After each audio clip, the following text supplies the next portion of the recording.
राधे राधे प्रिय दर्शकों, आप सभी का अपने ओम आस्था परिवार में बहुत बहुत स्वागत है। प्रिय साथियों, हम सबके मन में तमाम प्रकार के प्रश्न आते हैं और प्रश्नों का उत्तर हमको जल्दी मिल नहीं पाता, तो मैं इस सीरीज में आपको क्यों नामक सीरीज लेकर आया हूं। मैंने आपके हर क्यों का उत्तर मिल जाएगा और आपके मन में कुछ प्रश्न है तो आप कमेंट करना, उसका भी उत्तर मैं देने का प्रयास करूँगा। प्रिय साथियों, आज हम क्यों की सीरीज में लेकर आए हैं कि माला क्यों जप करना चाहिए, कौन सी माला किस कार्य के लिए धारण करना चाहिए, और प्रत्येक माला जो भी माला जप किया जाता है उसमें 108 ही मन का क्यों होता है, माने 108 ही दाना क्यों होता है, 51 क्यों नहीं होता, 101 क्यों नहीं होता, 108 ही क्यों होता है। इसका तो कुछ कारण होगा, ऐसे तो नहीं है कि ऋषि मुनियों ने या किसी ने अपने मन से 108 कह दिया मान लिया जाए।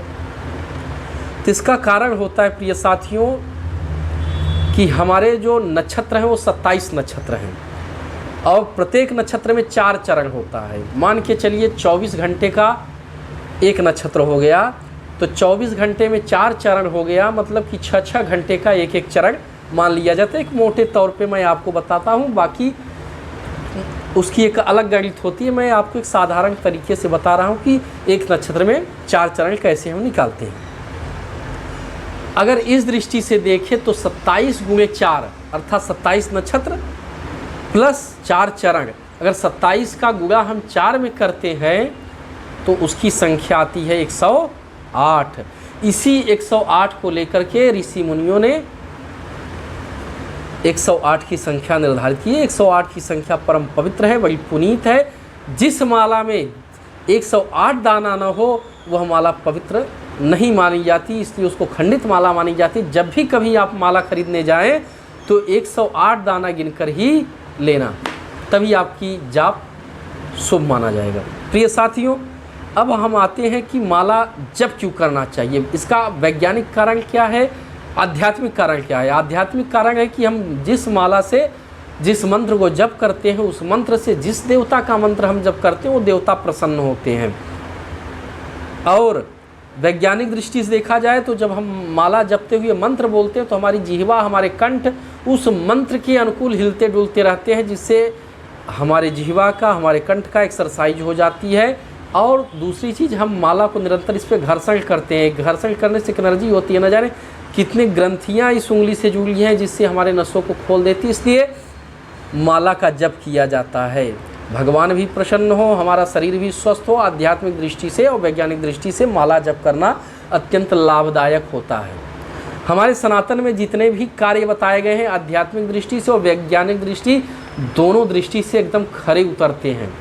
इसलिए सनातन धर्म में जो भी संस्कार है, जो भी पद्धति है, उसका फॉलो हमें करना चाहिए। उस पर उंगली नहीं उठाना चाहिए, उस पर रिसर्च करना चाहिए कि ऐसा क्यों होता है, वैज्ञानिक दृष्टि क्या है, आध्यात्मिक दृष्टि क्या है। अब हम आते हैं तीसरे प्रश्न में, माला कौन सी धारण करनी चाहिए, किस कार्य के लिए कौन सी माला धारण करनी चाहिए। अब मान लीजिए आपको भगवान नारायण को प्रसन्न करना है, तो भगवान नारायण को प्रसन्न करने के लिए तुलसी की माला धारण करनी चाहिए। करना है तो शत्रु विनाश के लिए कमलगट्टे की माला धारण करनी चाहिए। आप तंत्र विद्या में हैं, तामसी कार्य करते हैं, मारण का कार्य करते हैं, तो आपको सर्पों की हड्डी की माला धारण करनी चाहिए, वो भी सिद्ध करके। दीर्घायु के लिए आपको महामृत्युंजय मंत्र का जप करना चाहिए, वो भी रुद्राक्ष की माला पे। और जिस मंत्र से माला से आप जाप करें उसको धारण नहीं करना है। धारण करने के लिए शिव जी को चढ़ा करके सिद्ध करके आप दूसरा रुद्राक्ष की माला धारण करें। आप जिस माला से आप जाप करें उस माला को गले में धारण नहीं करना चाहिए, नहीं तो झूठी माला मानी जाती है। पाप नाश के लिए कुश ग्रंथि की माला धारण करनी चाहिए। विपत्ति निवारण के लिए हरिद्रा की माला धारण करनी चाहिए। नज़र, टोना, टुटका आदि से बचने के लिए हमें बाघ के नख की माला धारण करनी चाहिए।